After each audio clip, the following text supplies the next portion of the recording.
खुलुमबाय बेयो बड'लेण्ड इंखं टेलिभिजन दिनै 10 सेप्तेम्बर 2023 बुधबार खालि सानसेनि बरादखौ नोंथांमोननि खाथियाव लाबोदों आं सदानन्द दैमारिया।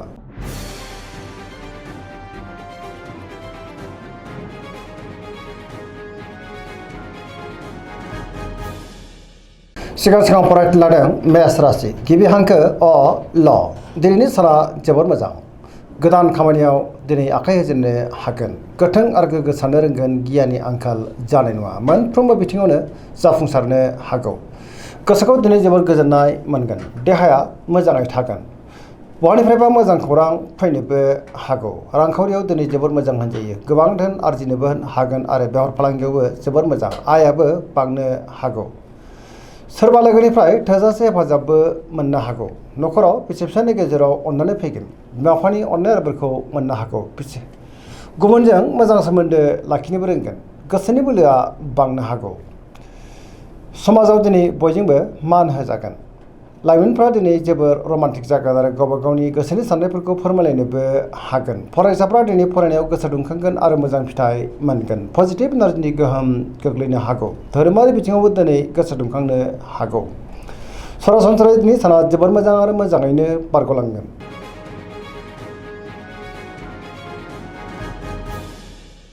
वृष राशि गिबि हांखो इ उ ब दिनैनि साना जोबोर मोजां। गोदान बोलो आरो गोदान साननाय फैनो हागौ। गोसोआव गोथों आरो गोग्गो साननाय फैगोन। गियाननि आंखाल जानाय नङा। जेरावबो जाफुंसारगोन। सोरजोंबा बाख्नाय जानोबो हागौ। गोबां मोजां खाबुबो दिनै मोननो हागौ। गोसोनि बोलोआ बांगोन। मावनो लानाय खामानिखौ थि समावनो आरो गोरलैयैनो मावफुंनोबो हागोन। समाजाव दिनै बयजोंबो मान होजागोन। रांखावरियाव जोबोर मोजां होनजायो। बेफार फालांगियावबो दिनै जोबोर मोजां मुलाम्फा मोननो हागोन। सोरबा लोगोनिफ्राय थोजासे हेफाजाबबो मोननो हागौ। न'खराव बिसि फिसायनि गेजेराव अननानै फैगोन। बिदा फंबायजों दिनै मोजां सोमोन्दो थागोन आरो बिमा बिफानि अननायफोरखौ मोननो हागौ। देहाया मोजाङै थागोन। गुबुननिफ्राय दिनै थोजासे हेफाजाबबो मोननो हागौ। जायखि खामानि मावा मानो मोनफ्रोमबो खामानियावनो दिनै जाफुंसारगोन। लोगोफोरनिफ्राय अनसायनाय मोननो हागौ। समाजाव दिनै बयजोंबो मान होजागोन। पजिटिभ एनार्जिनि गोहोम गोग्लैनोबो हागौ। गोसोनि साननायफ्रा मोगथाङाव जाफुंगोन। सेंग्रा सिख्लाफ्रा जोबोर खुसि जागोन।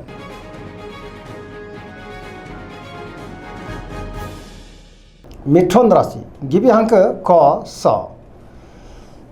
दिनैनि साना जोबोर मोजां।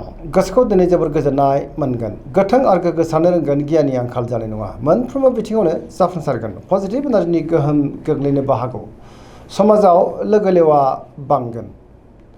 गोसोखौ दिनै जोबोर खुसि जागोन। समाजाव बयजोंबो मान होजानो हागौ। मोनफ्रोमबो बिथिङाव सांग्रां जानो रोंगोन। गियाननि आंखाल जानाय नङा। गोबां जेंनाखौ दिनै सुस्रांनोबो हागोन। देहाया दिनै मोजाङैनो थागोन। रांखावरियाव मोजां अब्लाबो नाथाय खरसायाबो बांनो हागौ। बेफार फालांगियाव मोजां होनजायो। न'खराव अननानै फैगोन। गोसोनि बोलोआ बांगोन।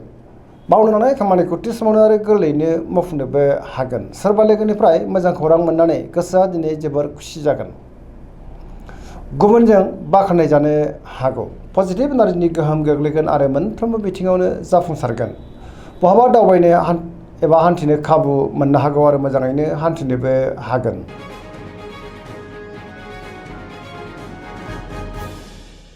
कर्कट राशि गिबि हांखो ड ह दिनैनि साना मोजां आरो गाज्रिनि गेजेरजों बाबेरलांगोन। गोबां जेंना जेंगोनाजों मोगा मोगि जानांनो हागौ। गोसोनि साननायफ्रा देबारनांगोन। बहाबा हान्थिनो एबा दावबायनो खाबु मोननो हागौ।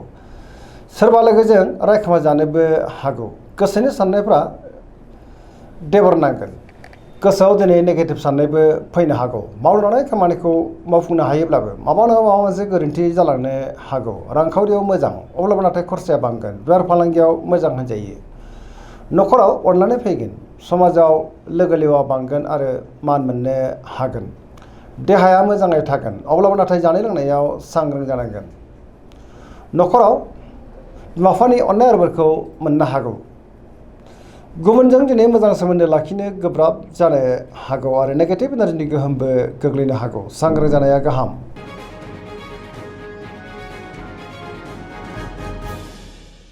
सिंह राशि गिबि हांखो म ट दिनैनि साना मोजां आरो गाज्रिनि गेजेरजों बाबेनलांनो हागौ। गुबुननि थाखाय नाङा फाङा जेंनायाव गोग्लैनांनोबो हागौ। गोसोआव गोनो गोथो साननाय फैगोन। गियाननि आंखाल जानो हागौ। मावनो लानाय खामानिखौ मावफुंनायाव माबा नङा माबा मोनसे हेंथाबो फैनो हागौ। सोरबा लोगोनिफ्राय हरखाबै गाज्रि खौरांबो मोननो हागौ। बहाबा दावबायनो एबा हान्थिनो खाबु मोनगोन। अब्लाबो नाथाय सांग्रां जानांगोन। रांखावरियाव मोजां, बेफार फालांगियावबो मोजां होनजायो। गोसोनि साननायखौ दिनै गुबुननो फोरमायनो गोब्राब जागोन। न'खराव अननानै फैनो हागौ। समाजावबो मान मोनगोन। अब्लाबो नाथाय नेगेटिभ एनार्जिनि गोहोमबो गोग्लैनो हागौ। गुबुननि गोसोखौ बोनो गोब्राब जागोन। देहाया मोजाङै थायोब्लाबो जानाय लोंनायाव सांग्रां जानांगोन। गुबुननि थाखाय नाङा फाङा जेंनायाव गोग्लैनांनोबो हागौ। लाइमोनफोरनि गोसोआ दिनै जोबोर रमान्टिक जागोन। अब्लाबो नाथाय गोसोनि साननायखौ फोरमायनोबो गोब्राब जानो हागौ।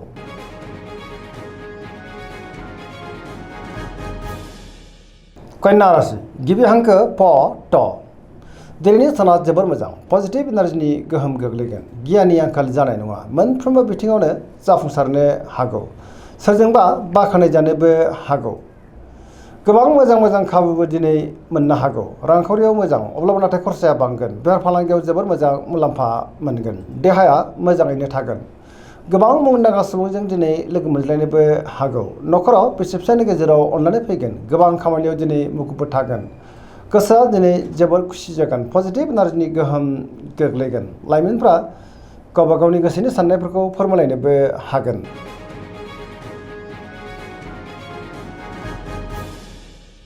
तुला राशि गिबि हांखो र ट। दिनैनि साना जोबोर मोजां। बहाबा दावबायनो एबा हान्थिनो खाबु मोननो हागौ आरो मोजाङैनो हान्थिनोबो हागोन। सोरजोंबा बाख्नायजानो हागौ। गोबां मोजां मोजां खाबुबो दिनै मोननो हागौ। लोगोफोरनिफ्राय थोजासे हेफाजाबबो मोननो हागौ। गोबां रोखोमनि जेंनाखौ दिनै सुस्रांनो हागोन। गियाननि आंखाल जानाय नङा। गोसोनि बोलोआ दिनै बांनो हागौ। गावनि गोसोनि साननायखौ दिनै गुबुननो फोरमायनोबो हागोन। मावनो लानाय खामानिखौ थि समावनो मावफुंनो हागोन। देहाया मोजाङै थागोन। रांखावरियाव मोजां। बेफार फालांगियावबो दिनै जोबोर मोजां मुलाम्फा मोनगोन। सिगांनि मोननो गोनां धोनखौ दिनै मोननोबो हागौ। न'खराव बिसि फिसायनि गेजेराव अनलायनाय फैगोन। समाजाव मान मोननो हागोन। गुबुननि गोसोखौ दिनै गोरलैयैनो बोनोबो हागोन। लोगोफोरनिफ्राय थोजासे हेफाजाब मोननोबो हागौ। गोदान थांखि लानो रोंगोन। सेंग्रा सिख्लाफोरनि गोसोआ दिनै जोबोर रमान्टिक जागोन आरो गावबा गावनि गोसोनि साननायफोरखौ फोरमायलायनोबो हागोन। गोसोआव दिनै पजिटिभ साननायबो फैनो हागौ।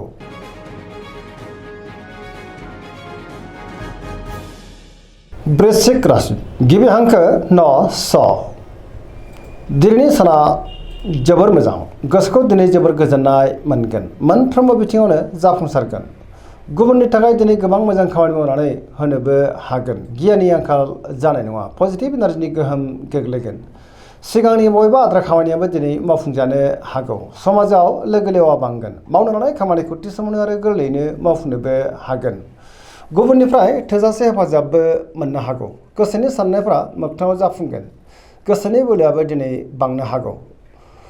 समाजाव बयजोंबो मान होजागोन। न'खराव अनलायनाय फैगोन। गोबां मोजां मोजां खाबुबो दिनै फैनो हागौ। रांखावरियाव मोजां, अब्लाबो नाथाय खरसायाबो बांनो हागौ। बेफार फालांगियाव मोजां होनजायो। गोबां रोखोमनि जेंनाखौ दिनै सुस्रांनोबो हागोन आरो पजिटिभ साननो रोंगोन। देहाया मोजाङैनो थागोन। अब्लाबो नाथाय जानाय लोंनायाव सांग्रां जायोब्ला गाहाम। गुबुननिफ्राय थोजासे हेफाजाबबो मोननो हागौ। फरायसाफ्रा दिनै फरायनायाव गोसो दुंखांगोन आरो मोजां फिथाइ मोनगोन।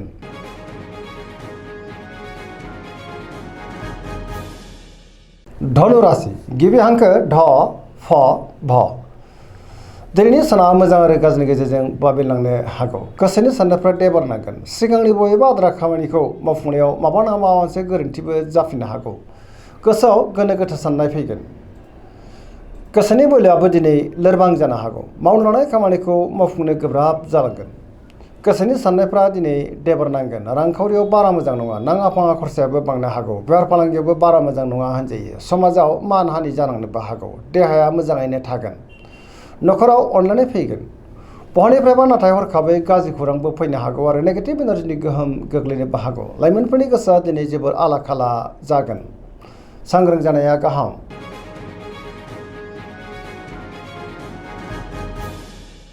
मकर राशि गिबि हांखो ख ज। दिनैनि साना मोजां आरो गाज्रिनि गेजेरजों बाबेलांनो हागौ। गोसोआव गोनो गोथो साननाय फैगोन। गियाननि आंखाल जानोबो हागौ। गोबां जेंनाजों मोगा मोगि जानांनो हागौ। सुथुरनि गाज्रि नोजोर थानोबो हागौ। गोसोनि साननायफ्रा दिनै देबारनांगोन। मावनो लानाय खामानिखौ मावफुंनायाव माबा नङा माबा मोनसे हेंथाबो फैनो हागौ। रांखावरियाव मोजां, अब्लाबो नाथाय खरसायाबो बांगोन। बेफार फालांगियाव मोजां होनजायो। गुबुनजों मोजां सोमोन्दो लाखिनो गोब्राब जागोन। गोदान खामानियाव दिनै आखाइ होजेननो हानाय नङा। गोबां रोखोमनि गोरोन्थि जालांनो हागौ। न'खराव अननानै फैगोन। बिदा फंबायनिफ्राय दिनै थोजासे हेफाजाबबो मोननो हागौ। सेंग्रा सिख्लाफोरनि गोसोआ जोबोर आला खाला जागोन। नेगेटिभ एनार्जिनि गोहोम गोग्लैनोबो हागौ।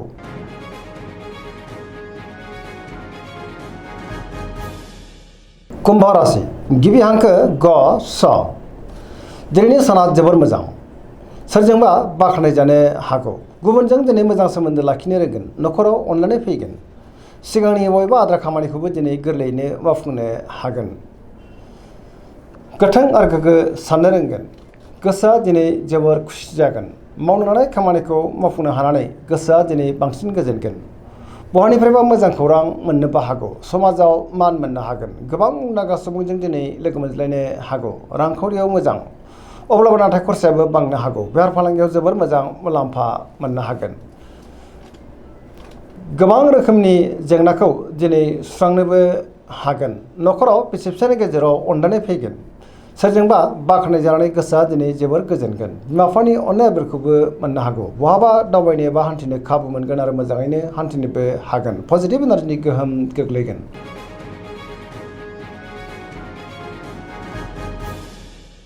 मीन राशि गिबि हांखो ड स। दिनैनि साना जोबोर मोजां। जेरावबो जाफुंसारगोन। गुबुननि थाखाय दिनै गोबां मोजां खामानि मावनानै होनोबो हागोन। गोसोआव पजिटिभ साननाय फैगोन। गोथों आरो गोग्गो साननो रोंगोन। गियाननि आंखाल जानाय नङा। गावनि गोसोनि साननायखौ दिनै गुबुननो फोरमायनोबो हागोन। देहाया मोजाङै थागोन। रांखावरियाव मोजां। बेफार फालांगियावबो दिनै जोबोर मोजां मुलाम्फा मोनगोन। सोरजोंबा बाख्नाय जानो हागौ। लाइमोनफोरनि गोसोआ दिनै जोबोर रमान्टिक जागोन आरो गावबा गावनि गोसोनि साननायफोरखौ फोरमायलायनोबो हागोन। फरायसाफ्रा दिनै फरायनायाव गोसो दुंखांगोन आरो मोजां फिथाइ मोनगोन। पजिटिभ एनार्जिनि गोहोम गोग्लैगोन। सरासनस्रायै दिनै साना जोबोर मोजां आरो मोजाङैनो बारग'लांगोन। दिनैनि राशि फरायनाया एसेनोसै। जोबनायाव बेखौनो खावलायो जाहाथे नोंथांमोना सानफ्रोमबो जोंनि बे बड'लेण्ड इंखं टेलिभिजनखौ नायबाय थायो आरो साबस्क्राइब खालामो, लोगोसे लाइक खालामो आरो शेयार खालामो। एसेनोसै, गोजोन्थों।